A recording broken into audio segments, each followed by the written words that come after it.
শুভ দুপুর, আমন্ত্রণ জানাচ্ছি আমাদের নিয়মিত আয়োজন বিজনেস আওয়ারে। ব্যবসা বাণিজ্যের অর্থনীতির খবর নিয়ে রবি থেকে বৃহস্পতিবার দুপুর 1টায় প্রচারিত হচ্ছে এই অনুষ্ঠান। আয়োজনে থাকছে দেশ বিদেশের ব্যবসা বাণিজ্যের সবশেষ খবর ও খবরের বিশ্লেষণ। এছাড়াও আছে শেয়ার বাজার ও মুদ্রা বাজারের আপডেট। আজ পুরো সময় জুড়ে আপনাদের সাথে আছি আমি হোসাইন শাহাদাত।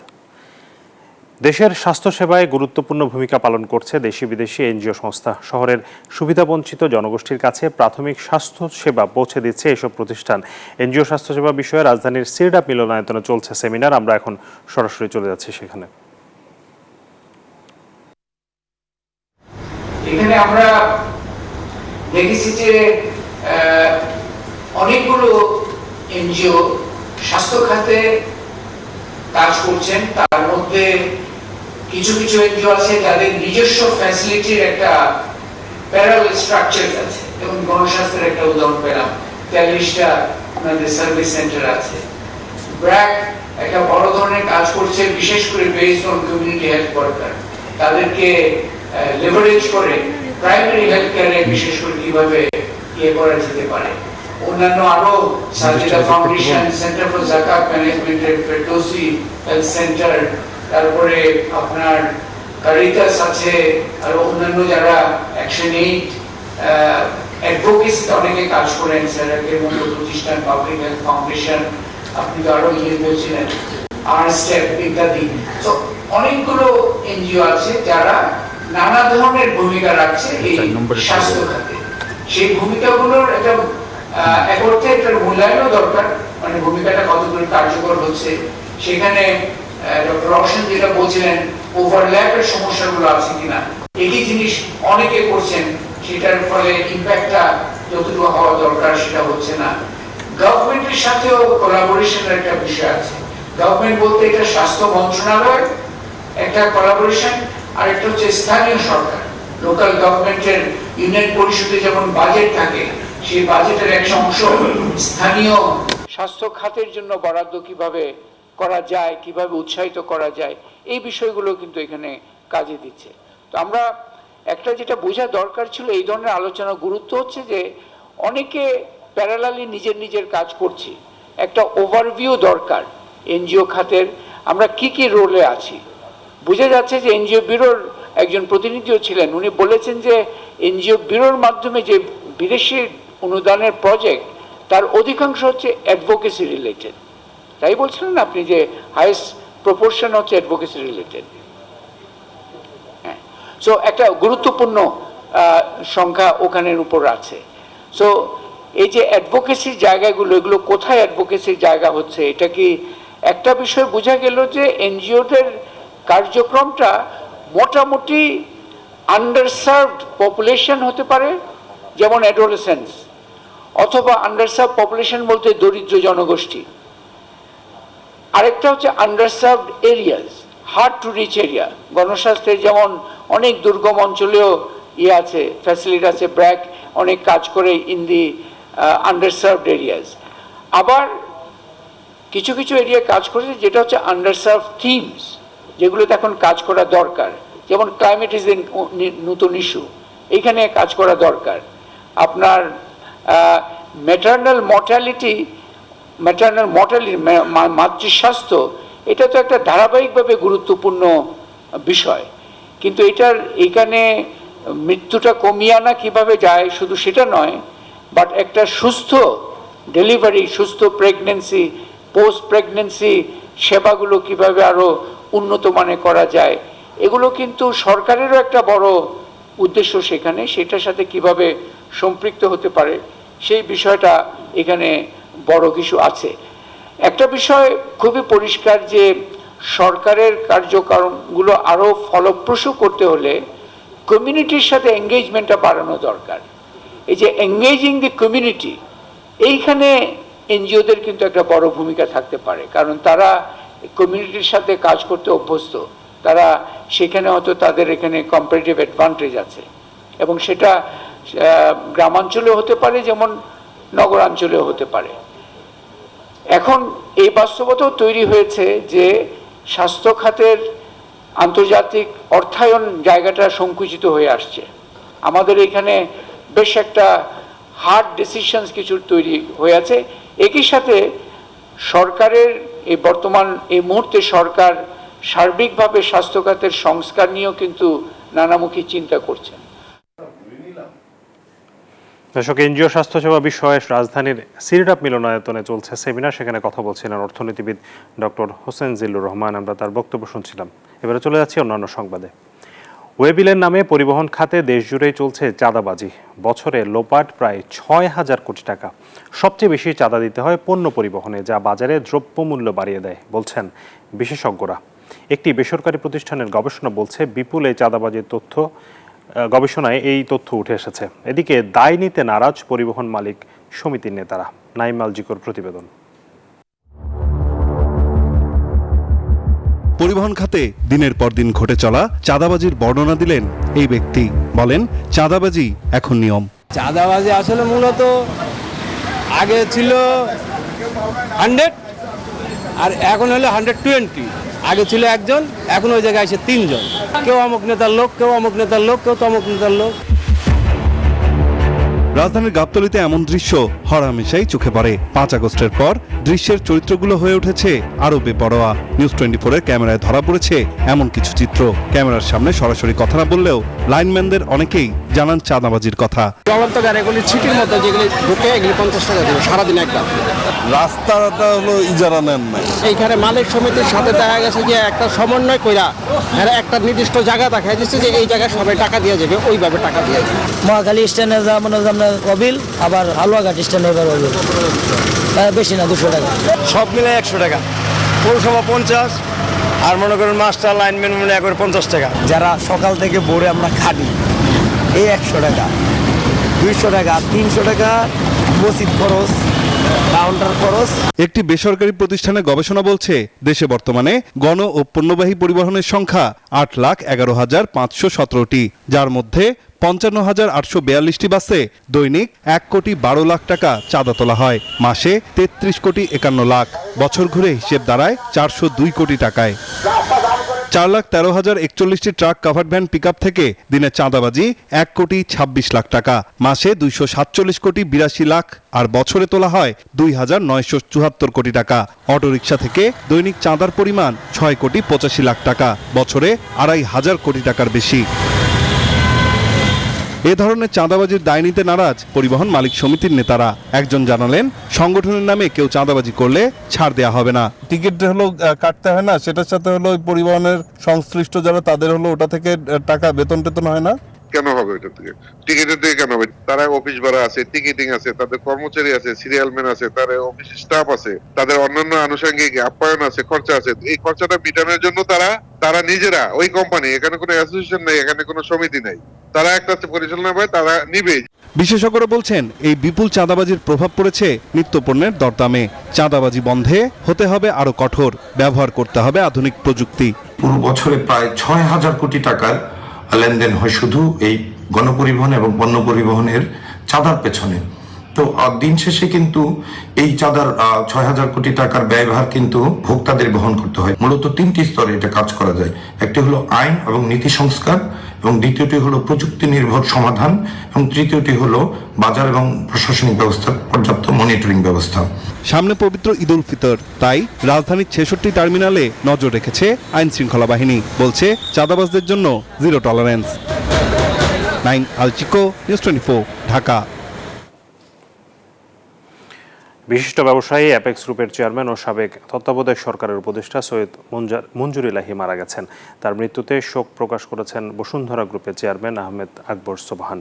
সৈয়দ মঞ্জুর ইলাহি বুধবার সিঙ্গাপুরের একটি হাসপাতালে স্থানীয় সময় বুধবার সকাল 9:31 মারা যান। বয়স হয়েছিল 79 বছর। তার ছেলে সৈয়দ নাসিম মঞ্জুর সিঙ্গাপুর থেকে টেলিফোনে তার বাবার মৃত্যুর সংবাদ সাংবাদিকদের নিশ্চিত করেছেন।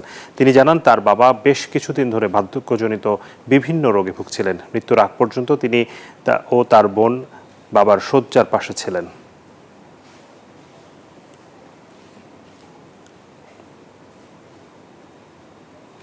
এবারের ঈদে বাজারে আসছে না নতুন নোট, তাই মতিঝিল ও গুলিস্তানের ফুটপাতে চড়া দামে বিক্রি হচ্ছে নতুন টাকা। এ বিষয়ে আরও জানাতে মতিঝিল থেকে যুক্ত হচ্ছে সহকর্মী ওয়ালিদ সাকিব। ওয়ালিদ, নতুন টাকার এবার কেন ছাপানো হচ্ছে না, বাংলাদেশ ব্যাংক আসলে কি বলেছে, এবং খোলা বাজারে যে নতুন টাকা বিক্রি হচ্ছে সেখানকার এই মুহূর্তে পরিস্থিতি আপনার কাছ থেকে জানতে চাই।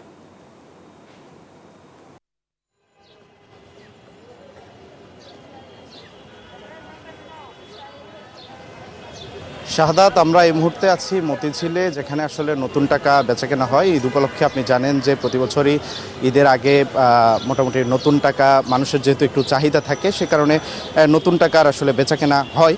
সাধারণত ব্যাংকিং চ্যানেলে, অর্থাৎ বাণিজ্যিক যে ব্যাংকগুলো রয়েছে সেই বাণিজ্যিক ব্যাংকগুলোতে আমরা দেখতে পাই যে প্রতি বছর ঈদের বিশেষ করে ঈদ উল ফিতরের আগে হচ্ছে নতুন টাকা লেনদেন করা হয়। কিন্তু এবার আমরা রোজার আগে আমরা বাংলাদেশ ব্যাংকের একটি সার্কুলার দেখেছিলাম, তারা বলছিল যে 19 মার্চ থেকে আসলে নতুন টাকা লেনদেন করা হবে বাণিজ্যিক ব্যাংকগুলোতে। কিন্তু সম্প্রতি আবার বাংলাদেশ ব্যাংক থেকে বিভিন্ন বাণিজ্যিক ব্যাংককে আসলে চিঠি দেওয়া হয়েছে, সেখানে বলা হচ্ছে যে এবার ঈদে নতুন টাকা যেই নতুন টাকার নোটগুলো রয়েছে সেগুলো যাতে তাদের কাছেই রাখা হয়, বাণিজ্যিক ব্যাংকগুলোর কাছে রাখা হয়, সেগুলো যাতে যেন কোনোভাবে লেনদেন না করা হয়। তো শাহাদাত, আপনাকে আরেকটু জানিয়ে রাখি যে এই যে নতুন টাকার যে বিষয়টি সেটি আপনি জানেন যে নতুন টাকা ছাড়ার কথা ছিল সেখানে শেখ মুজিবুর রহমানের ছবি ছিল। এই কারণে আসলে বাংলাদেশ ব্যাংক মনে করছে, বাংলাদেশ ব্যাংকের কোনো কর্মকর্তা বলছে যে আসলে বিভিন্ন জায়গা থেকে আসলে এক ধরনের আপত্তি উঠেছে যে শেখ মুজিবুর রহমানের ছবিযুক্ত নতুন নোট কেন আবার পুনরায় বাজারে ছাড়া হচ্ছে। সে কারণে শাহাদাত, আমরা বাংলাদেশ ব্যাংকের মুখপাত্রের সঙ্গে আমরা গতকাল কথা বলেছি। তারা বলেছে যে 211 কোটি টাকার যেই নতুন নোট ছাড়ার কথা ছিল, সেই 211 কোটি টাকার নতুন নোট আসলে নতুন করে এখন আর বাজারে ছাড়া হচ্ছে না। আমরা প্রশ্ন করেছিলাম যে এক্ষেত্রে বাংলাদেশ ব্যাংকের আগে বলছিল যে বাংলাদেশ ব্যাংক নতুন টাকা ছাপানোর যে প্রক্রিয়া সেটি আসলে এক ধরনের আর্থিক ক্ষতিতে পড়বে যদি এই টাকাগুলো বাজারে ছাড়ানো হয়। সেক্ষেত্রে তারা বলছে যে আসলে খুব বড় ধরনের হয়তো আর্থিক ক্ষতি হবে না, কিন্তু কী পরিমাণ আর্থিক ক্ষতি হবে সেটি আসলে তারা বলতে পারছে না।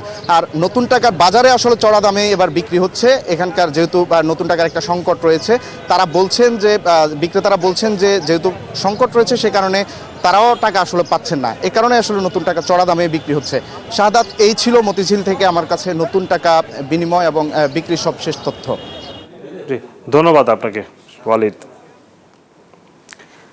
দর্শক, বাজারে নতুন টাকার বেচা বিক্রি নিয়ে সর্বশেষ জানাচ্ছিলেন আমাদের সহকর্মী ওয়ালিদ সাকিব।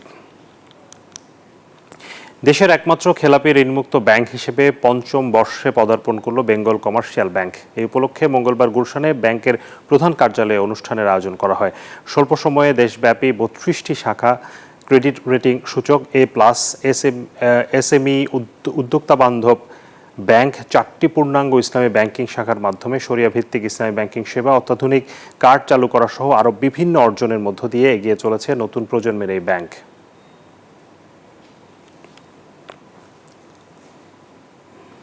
বিজনেস আওয়ারের সময় হয়েছে একটি বিরতির, ফিরছি একটু পর, সাথে থাকুন। আবারও স্বাগত জানাচ্ছি বিজনেস আওয়ারে। এবারে শেয়ার বাজারের খবর।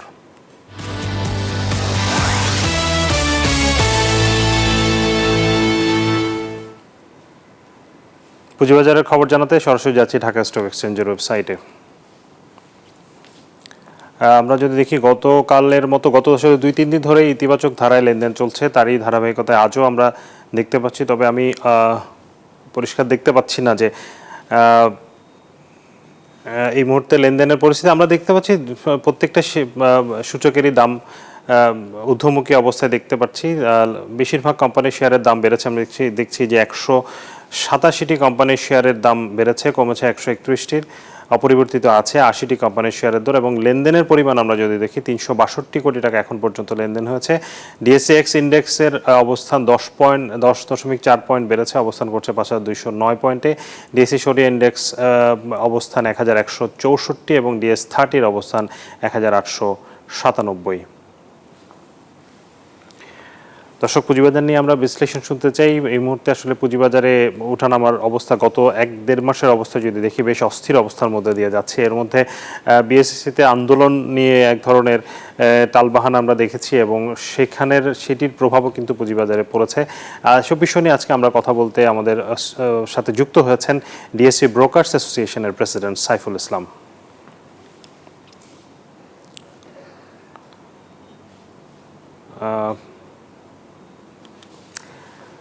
আমরা জনাব সাইফুল ইসলামের সাথে আমরা সংযুক্তি হারিয়ে ফেলেছি। আমরা আবারও তার সাথে চেষ্টা করছি সংযোগ স্থাপনের জন্য।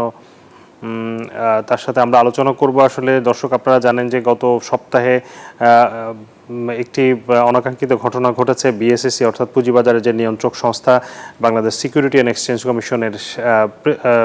এক্সচেঞ্জ কমিশনের যে চেয়ারম্যান, তার পদত্যাগ দাবিতে আন্দোলন করেছে সেখানকার কর্মকর্তা কর্মচারীরা এবং 2 দিন ধরে কর্মবিরতি পালন করছিল। পরবর্তীতে বৈঠকের মাধ্যমে আসলে সেই সমস্যার একটি সমাধানের মধ্যে দিয়ে গেছে। আমরা আবারও সাইফুল ইসলামের কাছে যাব, তাকে আমরা পেয়েছি। জনাব সাইফুল ইসলাম, আপনাকে স্বাগত জানাচ্ছি বিজনেস আওয়ারে।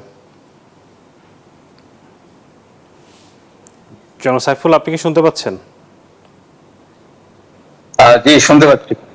জি, আপনার কাছ থেকে যেটি জানতে চাইবো যে এই মুহূর্তে পুঁজিবাজারের পরিস্থিতি, সার্বিক পরিস্থিতি শুরুতে আপনার কাছ থেকে একটু জেনে নিতে চাই যে গত 1 মাসের যেই নেতিবাচক ধারা, সেখান থেকে কিছুটা হলেও এই সপ্তাহে ঘুরে দাঁড়িয়েছে আমরা দেখতে পাচ্ছি। সার্বিক পরিস্থিতি শুরুতে আপনার কাছ থেকে একটু জেনে নেই আগে। সরি, আমি আপনার কথাটা খুব ইকো হচ্ছে, আরেকবার একটু কাইন্ডলি বলা যাবে? পুঁজিবাজারের সার্বিক পরিস্থিতি একটু জানতে চাই আপনার কাছ থেকে। আচ্ছা, জি, থ্যাংক ইউ। সার্বিক পরিস্থিতি আমরা যদি বলতে চাই, তো আপনারা দেখেছেন যে একটা টার্মোয়েলের মধ্যে ছিল গত সপ্তাহে। এটা আশা করি আমরা কাটিয়ে উঠেছি। আমরা এসএসসি তে আমরা সবাই গিয়েছিলাম, যারা Dhaka stock exchange, Chittagong stock exchange, CDPL, CCPL, TBL, merchant bank association and asset management company. আমরা যে বার্তাটা দিতে চেয়েছি এবং দিয়ে এসেছি সেটা হচ্ছে যে আমরা একটা সুস্থ পরিবেশ চাই বিনিয়োগকারীদের স্বার্থে, দেশের এবং বিদেশি বিনিয়োগকারীদের স্বার্থে। আমরা বাজারে স্থিতিশীলতা চাই এবং এই ধরনের ঘটনা at the regulatory framework is not something we are expecting, এবং আশা করি যে খুব শিগগিরই এই সমস্যাগুলি সমাধান হবে এবং এই ধরনের ঘটনা পুনরাবৃত্তি হবে না। এটা হচ্ছে একটা সাইড। আর একটা সাইড হচ্ছে যে আমরা গ্র্যাজুয়ালি মার্কেটে কিছুটা ইন্টারেস্ট দেখতে পাচ্ছি, উইচ ইজ ভেরি গুড। আপনারা সবাই জানেন যে ইন্টারেস্ট রেট কিছুটা কমে আসছে এবং কমে যাবে। এটাই বাংলাদেশ ব্যাংক থেকে যে বার্তা এসেছে তাতে আমরা বুঝতে পেরেছি যে ইনফ্লেশন যেহেতু মোটামুটি কন্টেইন করা যাচ্ছে, হয়তো ইন্টারেস্ট রেটটা কমে আসবে। যদি ইন্টারেস্ট রেটটা কমে আসে গ্র্যাজুয়ালি, তাহলে আমরা ইনশাল্লাহ will see the volume and a good trend in the market within next few months. এমনিতেই যেই সিচুয়েশনটা আসলে তৈরি হয়েছিল বিএসইসিতে, সেই মানে যেসব দাবিতে হয়েছিল, চেয়ারম্যানের বিরুদ্ধে যে ধরনের অভিযোগগুলো ছিল কর্মকর্তা কর্মচারীদের, সেটির আসলে কি সমাধান হলো? মানে আমরা দেখেছি যে একটি বৈঠক হয়েছে, বৈঠকের পরপরই তারা কাজে যোগদান করেছে এবং বিএসইসির পক্ষ থেকে একটি ব্রিফ করা হয়েছে। তারা বলছে যে আসলে পুঁজিবাজারের মানে এই যে সমস্যাগুলো আসলে সমাধান করা হয়েছে, কিন্তু সমাধানটা কি হয়েছে তাহলে তারা কি তাদের সেসব দাবি দাওয়াগুলো থেকে সরে এসছেন কিনা, এবং যেসব অভিযোগ আসলে ছিল পরিচালনা পর্ষদ কমিশনারদের বিরুদ্ধে, সেগুলোর বিষয়ে আসলে তাহলে কি সেই দাবিগুলো কতটা যৌক্তিক ছিল, নাকি আসলে অযৌক্তিক দাবিতে তারা আন্দোলন করেছে? দুঃখিত, আমি আপনার প্রশ্নটা শুনতে পাচ্ছি না, প্রচুর ইকো হচ্ছে। বাট আমি যেটা বুঝতে পেরেছি যে এই যে ধরেন আমরা যে জিনিসটা বলে এসেছি সেটা হচ্ছে যে আপনার কোনো ধরনের যদি কোনো অনিয়ম ঘটে থাকে, কোনো কারো বিরুদ্ধে যদি কোনো অভিযোগ থাকে, সেটা তদন্ত ব্যাহত হবে না, সেটা তদন্ত অব্যাহত থাকবে। কাউকে যদি বিচারিক প্রক্রিয়ায় তার ঘাটতি দেখা যায়, সেটা যথাযথ ব্যবস্থা নেওয়া হবে এবং সেটার ব্যাপারে আমাদের কোনো মতামত ছিল না। আমরা যেটা বলেছি যে 300 জন অফিসার এবং কর্মচারী আছে বিসেকে, সেখানে আমাদের দেখা মতে অনেক ব্রিলিয়ান্ট অফিসার আছেন, অনেক ডেডিকেটেড অনেস্ট ট্রান্সপারেন্ট অফিসার আছেন। তাদেরকে অ্যাকোমোডেট করে আমাদের বিসেককে এগিয়ে নিয়ে যেতে হবে, মার্কেটকে এগিয়ে নিয়ে যেতে হবে। ঢালাওভাবে যাতে কোনো কিছু করা না হয়, প্রিকনসিভ কোনো আইডিয়া থেকেও যাতে কোনো মানে কাউকে নিরুৎসাহিত করা না হয়, যোগ্যতার ভিত্তিতে যাতে বিচার হয়। এবং আমরা আশা করছি যে সার্বিক পরিস্থিতি বিবেচনা করে বাজারের বৃহত্তর স্বার্থে, বর্তমান অন্তর্বর্তীকালে সরকারের ভাবমূর্তির স্বার্থে, যে বিসেক আপনার they will go back to their own homework এবং they will get the issues fixed. আমরা আশা করি যে এই ব্যাপারগুলিতে আমরা হয়তো বা শুনবো না ইন দ্য ডেজ অ্যাহেড। জি, এই মুহূর্তে একটু জানতে চাই যে এখন যে লেনদেনের পরিস্থিতি চলছে সেটিকে নিশ্চয়ই কিছুটা ভালোর দিকে, আপনি এটাকে কিসের লক্ষণ হিসেবে দেখছেন? মানে এটি কি কন্টিনিউ করবে কিনা? মানে এই পরিস্থিতি কি, আপনি যেটা বলছেন যে সুদের হার কমছে, অর্থনীতি কিছুটা ভালোর দিকে হয়তো যাচ্ছে, সেটারই কি প্রতিফলন পুঁজিবাজারে পড়ছে? সরি, আমি আবারও বলছি যে আমি খুবই দুঃখিত যে প্রশ্নটা শোনা যায় নাই, বাট আপনি যদি বাজারের অবস্থা, সার্বিক অবস্থা গোয়িং ফরওয়ার্ড জানতে চান, যে আমি যেটা বলবো যে বাজারের সার্বিক অবস্থা যদি লং টার্ম সাস্টেনেবল করতে হয়, তাহলে সেখানে অবশ্যই আমাদেরকে নতুন ভাবে চিন্তা করতে হবে। আমাদের এখানে যে অবস্থা বাজার চলছে, যে মানে বাজারে, আবারও বলছি যে বাজারে একটা ব্যাপক পরিবর্তন দরকার, এবং ব্যাপক পরিবর্তনটা আনা সম্ভব যে আপনি কোয়ালিটি স্টকস যদি আনেন এবং বড় বৃহৎ স্টকস যদি আনেন। সাস্টেনেবল মার্কেট যদি করতে হয়, তাহলে আমাদেরকে আমরা যে রিফর্মটা চাচ্ছি সেই রিফর্মে যেতে হবে। সেটা হচ্ছে যে মার্কেটে বাজারে ডেপথ বাড়াতে হবে, নতুন ইনভেস্টর আনতে হবে, নতুন কোম্পানি আনতে হবে, এবং সেখানে লং টার্ম সাস্টেনেবিলিটি আমরা এনশিওর করতে পারবো। Until unless we go that round, আমাদের গত 15 বছর ধরে বাজারে যে সমস্যা, সেই সমস্যা থেকে আমরা বেরোনোটা খুব মুশকিল হবে। ধন্যবাদ। জি, জনাব সাইফুল ইসলাম, আপনাকে অনেক ধন্যবাদ। দর্শক, পুঁজিবাজার নিয়ে বিশ্লেষণ শুনছিলাম। আমাদের সাথে যুক্ত হয়েছেন ডিএসএ ব্রোকার্স অ্যাসোসিয়েশনের প্রেসিডেন্ট সাইফুল ইসলাম। এবারে আমরা যেতে চাই মুদ্রা, স্বর্ণ এবং রূপার বাজারের আপডেট দরদামে। শুরুতেই মুদ্রা বাজার পরিস্থিতি। মুদ্রার বিনিময় মূল্য আমরা যদি দেখি, মার্কিন ডলার 121 টাকায় কেনা হচ্ছে, 122 টাকায় বিক্রি করা হচ্ছে। ইউরোর কেনা দর 124 টাকা, বিক্রয় 129। পাউন্ডের কেনা দর 149, বিক্রয় 154। চীনা ইউয়ান কেনা হচ্ছে 15 টাকা 50 পয়সা, বিক্রয় 17 টাকা 30 পয়সা। সৌদি রিয়ালের কেনা দর 32 টাকা, বিক্রয় 33 টাকা 10 পয়সা। ভারতীয় রুপি কেনা হচ্ছে 1 টাকা 32 পয়সা, বিক্রয় 1 টাকা 42 পয়সা। স্বর্ণের দরদাম আমরা দেখতে পাচ্ছি 1.5 লাখ টাকারও বেশি দামে বিক্রি হচ্ছে 22 ক্যারেট স্বর্ণ প্রতি ভরি। 21 ক্যারেটের দাম পড়ছে 1,44,000 টাকার কিছু বেশি। 18 ক্যারেট স্বর্ণ কিনতে গুনতে হচ্ছে প্রতি গ্রাম 10,582 এবং ভরিতে 1,23,428 টাকা। সনাতন স্বর্ণ বিক্রি হচ্ছে 1,01,640 টাকা প্রতি ভরি। রূপার দরদাম জানাবো। 22 ক্যারেট রূপার প্রতি ভরির দাম 2,578 টাকা, 21 ক্যারেটের দাম পড়ছে 2,449, 18 ক্যারেট 2,111 এবং সনাতন রূপা বিক্রি হচ্ছে 1,586 টাকায়। দর্শক, বিজনেস আওয়ারে সময় হয়েছে আরও একটি বিরতির। ফিরবো দেশ ও বিশ্ব বাণিজ্যের আরও খবর নিয়ে, সাথে থাকুন। আবারও স্বাগত জানাচ্ছি বিজনেস আওয়ারে। এবারে জনপদের শিল্প ও বাণিজ্যের খবর।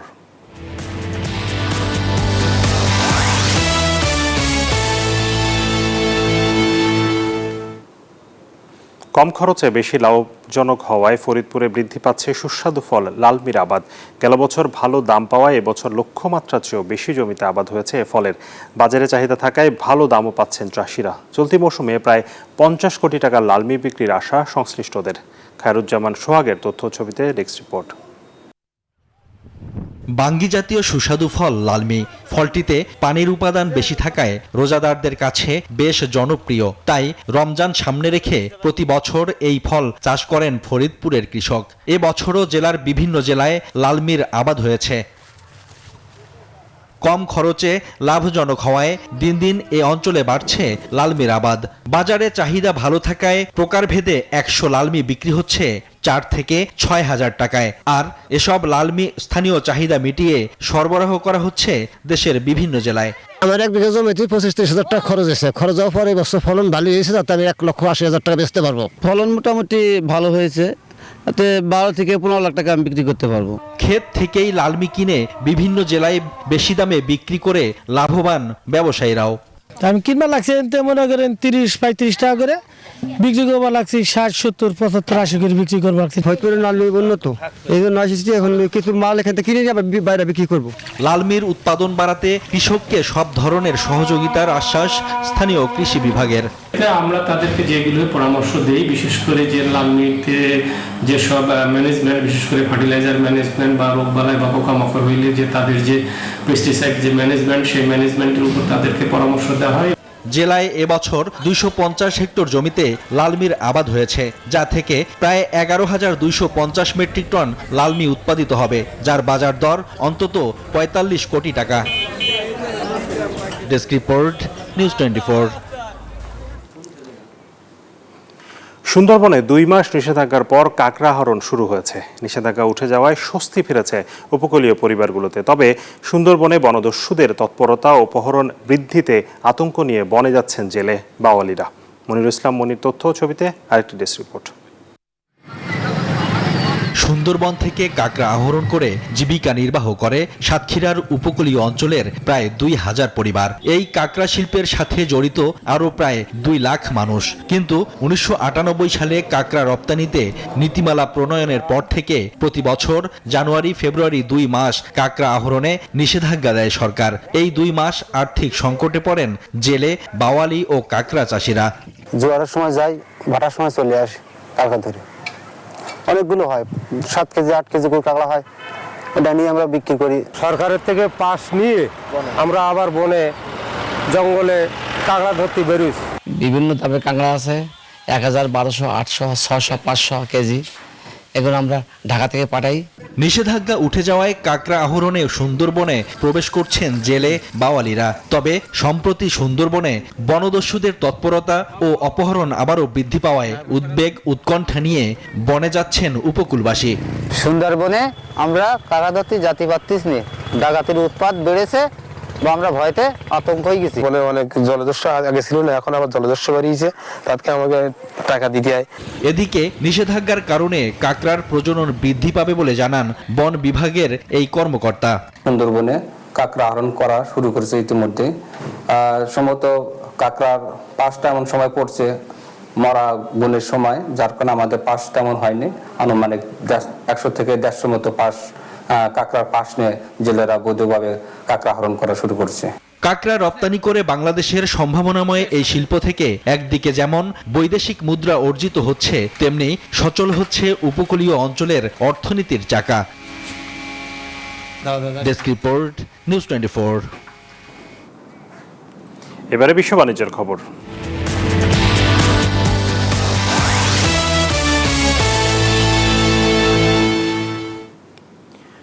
কানাডিয়ান ইস্পাত ও ধাতু আমদানির উপর মার্কিন শুল্ক দ্বিগুণ করে 50% করার পরিকল্পনা স্থগিত করেছেন মার্কিন প্রেসিডেন্ট ডোনাল্ড ট্রাম্প। বুধবার এক প্রতিবেদনে তথ্য জানিয়েছে বিবিসি। তবে 25% শুল্ক এখনও অব্যাহত রয়েছে এবং 12 মার্চ থেকেই কার্যকর হবে। এর আগে মঙ্গলবারই সোশ্যাল মিডিয়ায় দেয়া এক পোস্টে তিনি হুমকি দিয়েছিলেন কানাডিয়ান ইস্পাত ও অ্যালুমিনিয়াম আমদানির উপর পরিকল্পিত শুল্ক দ্বিগুণ করে 50% উন্নীত করবেন। জানিয়েছিলেন কানাডার অন্টারিও প্রদেশের কিছু মার্কিন রাজ্যে বিদ্যুৎ রপ্তানিতে 25% সারচার্জ রাখার সিদ্ধান্তের প্রতিক্রিয়ায় বর্ধিত শুল্ক নেয়ার সিদ্ধান্ত নেওয়া হয়েছে। বিদ্যুতের উপর 25% নতুন শুল্ক অন্টারিও স্থগিত করার পর ট্রাম্পের এ ঘোষণা এলো। চীনের সাথে মেডিকেল ট্যুরিজমের পরিধি বাড়ানো হচ্ছে বলে জানিয়েছেন চীনে নিযুক্ত বাংলাদেশের রাষ্ট্রদূত নাজমুল ইসলাম। চীনের কুনমিং এ বাংলাদেশিদের অভ্যর্থনা জানিয়ে একথা বলেন তিনি বলেন, এখানে ক্যান্সার সহ 4টি হাসপাতাল বাংলাদেশের জন্য নির্ধারণ করা হয়েছে। চীনা নাগরিকদের মতো একই খরচে এখানে বাংলাদেশিদের চিকিৎসা হবে। রাষ্ট্রদূত আরও বলেন, কুনমিং সহ অন্যান্য প্রদেশেও বাংলাদেশিদের জন্য চিকিৎসা সেবা উন্মোচনের পরিকল্পনা রয়েছে সরকারের। ক্যান্সার হসপিটাল সহ মোট 4টি হসপিটাল তারা এই মুহূর্তে বাংলাদেশিদের জন্য স্পেশালি তারা অ্যালোকেট করে দিয়েছে। খুশি সংবাদ হলো আমাদের রিকোয়েস্টে তারা কিন্তু বাংলাদেশি যে পেশেন্ট আছে তাদের জন্য কিন্তু যে চিকিৎসার যে শুধু ব্যবস্থা সেটা না, যে খরচটা সেটা কিন্তু চাইনিজ ন্যাশনাল যারা তাদের কাছ থেকে যে খরচটা নিবে বাংলাদেশি ন্যাশনালদের কাছ থেকে কিন্তু একই খরচ তারা নিবে না বলে আমাদের কাছে প্রবেশ করেছে। এই ছিল বিজনেস আওয়ারের আজকের আয়োজনে। সাথে থাকার জন্য ধন্যবাদ সবাইকে।